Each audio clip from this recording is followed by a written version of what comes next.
What if you could walk up to your door and it would know it's you? And it would securely unlock the door without taking out your phone or even touching the lock. Hey everyone, this is Mike Fauché. And in today's video, we're going to do a deep dive into the Aqara U400 smart lock.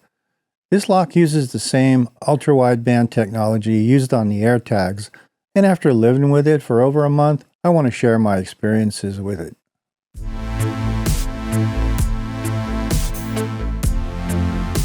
This video isn't sponsored, but Aqara was kind enough to send me the lock to evaluate. They haven't influenced this content, and they're seeing this for the first time just as you are. The Aqara U400 is a full deadbolt replacement and not a retrofit adapter. Though it's pretty easy to install, you are removing your existing deadbolt and putting this in its place so it looks and works like a proper lock. To start with, let's see what comes in the box. You get the quick start guide, hole templates to assist you should you need to drill a hole for a new install, the deadbolt hardware and mounting hardware. As a side note, the deadbolt itself and the strike plates are much more robust than I've seen on other previous models, as well as any other lock that I've seen. You also get a 4,880 milliamp battery that should last you anywhere from 6 to 12 months, depending on your usage, and 2 physical keys for backup. And of course the lock itself. You get the inside and outside lock assembly, which is available in both silver and black. Comparing the U400 to the U50 that it's replacing, the lock looks significantly larger. The exterior keeps the keypad hidden behind the panel and only lights up when you approach it, which provides a nice clean look. The fingerprint sensor sits where your thumb naturally rests below the pad. And down in the lower left-hand corner, when you approach, you'll notice a small UWB indicator that lights up when the lock detects ultra-wideband signal. More on this later in the video. Overall, the look and design, in my opinion, is really clean and elegant. Of course, it's bigger than a standard deadbolt, but it fits the door well, and in my case, it fits the door aesthetic.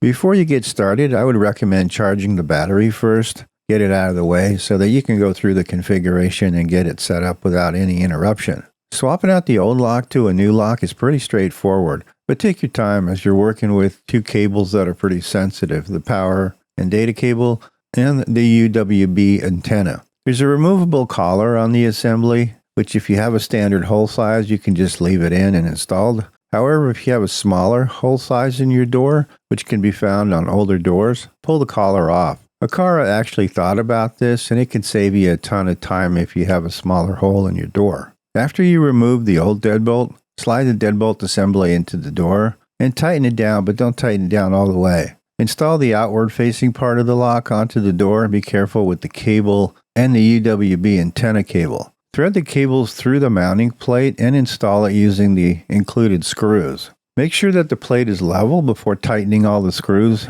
including the screws on the deadbolt assembly that you left looser in the previous step. Carefully connect the 2 door cables to the main housing and make sure the antenna wire kind of slips into its rubber retention clip to protect it. It's easy to miss, but it keeps things tidy and prevents damage or strain on the connector. Tuck the extra wires back into the door and secure the interior part of the door with the 2 remaining screws. Last step is to drop in the battery. The lock should power on, and once it does, you're ready to move on to the software pairing phase.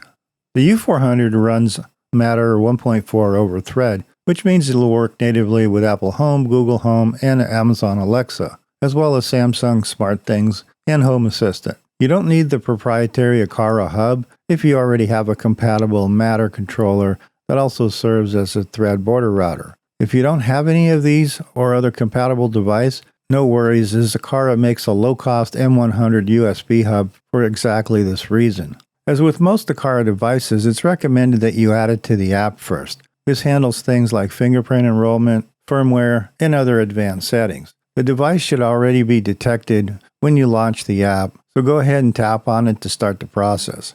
Scan the barcode to add it to the Aqara app and follow the on-screen instructions to get it added. Once that's complete, give it a name and location and edit any of the card information that you want. Once that's done, you'll be prompted to connect to Matter for a unified experience. Select Connect and connect it to your preferred Matter ecosystem, which for me is Apple Home. Walk through the setup prompts, and when you're done, you can add users to the Aqara app. Set up and verify the admin password, and when you're done, give it a name. Next, it'll ask you to set up the fingerprint sensor, and once that's complete, the app will walk you through the lock calibration. Next, it'll ask you to connect to the Aqara hub that you want to use, which in my case, I want to use the Office M3, which is closer to the lock. Walk through the screen prompts, and you'll be taken to the main screen. From here, we can start verifying that the lock works by using the app to lock and unlock the device.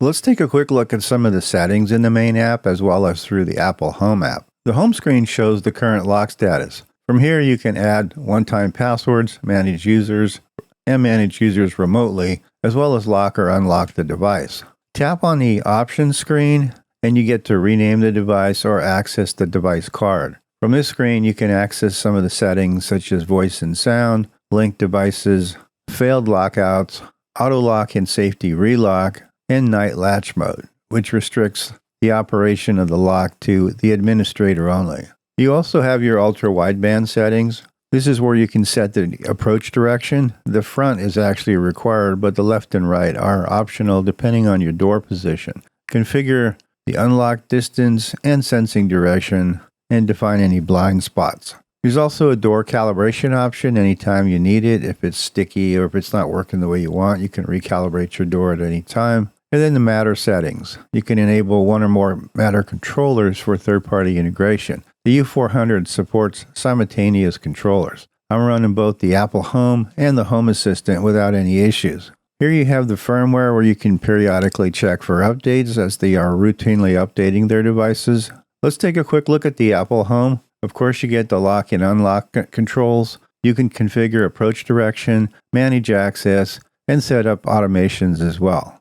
Though Aqara natively supports up to 100 users with granular admin, standard, and temporary roles, via Matter, it's capped at 20 users, 35 passcodes, 35 NFC cards, and 20 UWB devices. For most households, all of this is plenty, but these are limits of the ecosystem, not the hardware itself. The built-in gyro sensor detects when the door physically closes. No external contact sensor is needed, and you can set it up to trigger an auto lock should you want to do that. You can also build a variety of automations based around the status of the lock in Apple Home or Home Assistant, such as turning on entry lights when the door opens, or trigger a camera feed when somebody approaches. If you have an Aqara G5 Pro or G410 doorbell camera, the U400 integrates with these devices so that you can see who's at the door and unlock it from the Apple Home. I'll be testing this integration in a future video once I get a hold of the Aqara G410.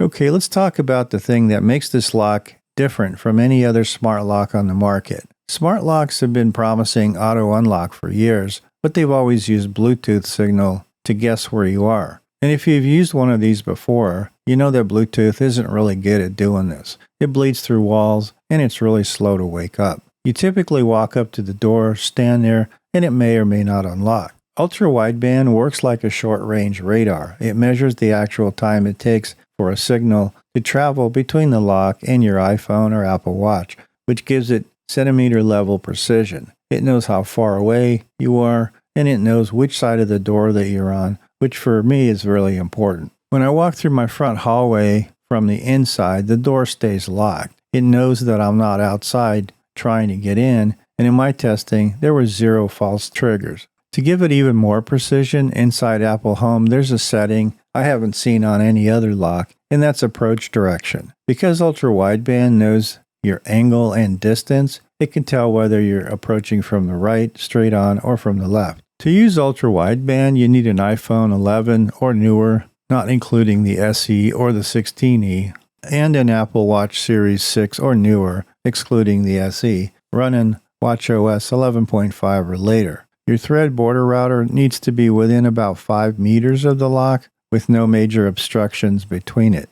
Though Ultra-Wideband is the best way to unlock, the U400 also gives you multiple other ways that you can unlock your door. The U400 uses a 3D capacitive sensor. In my case, I didn't see any missed triggers at all for the time I've been using it. Fingerprints are more secure than optical sensors you'll find on budget locks. Enrollment is quick and easy through the Aqara app. You can also use a standard PIN entry code via the touchscreen. You can create one-time limited codes for guests, and you can generate up to 8 one-time passcodes per hour. If you prefer, you can use the Apple Wallet to unlock by just tapping your iPhone or Apple Watch to the exterior of the lock, or optionally, you can use Aqara's NFC cards. Siri and Alexa voice unlock both work to unlock the door. And of course, you get the 2 physical keys in the box. The cylinder is also rekeyable, so if you ever need to change out the physical keys, you can do it without replacing the entire lock.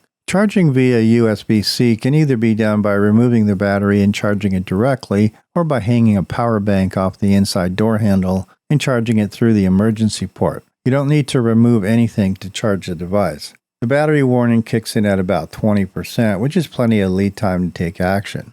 So is the Aqara U400 any good, and is it worth around $270?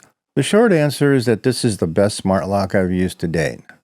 I've used smart locks on my home for over 10 years, and this is vastly better than anything I've used, including the U50 from Aqara, which this replaced. There isn't anything wrong with the previous units that I've used, but this one is just next level in terms of features and certainly build quality.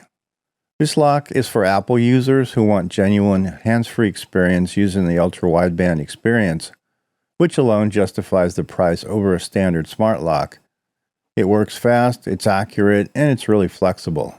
It's also a strong choice for anybody running a Matter-first smart home or a home assistant setup.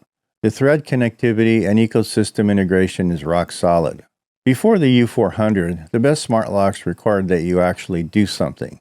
Tap, press, scan, or wait. This goes well beyond this by implementing Ultra-Wideband. For me, this is an upgrade I didn't even know I needed, but now that I have it, I can never go back. Well, that's about it for today's video, and drop your questions in the comments below. I'll also post some links for the product in the event that you want to check one out for yourself.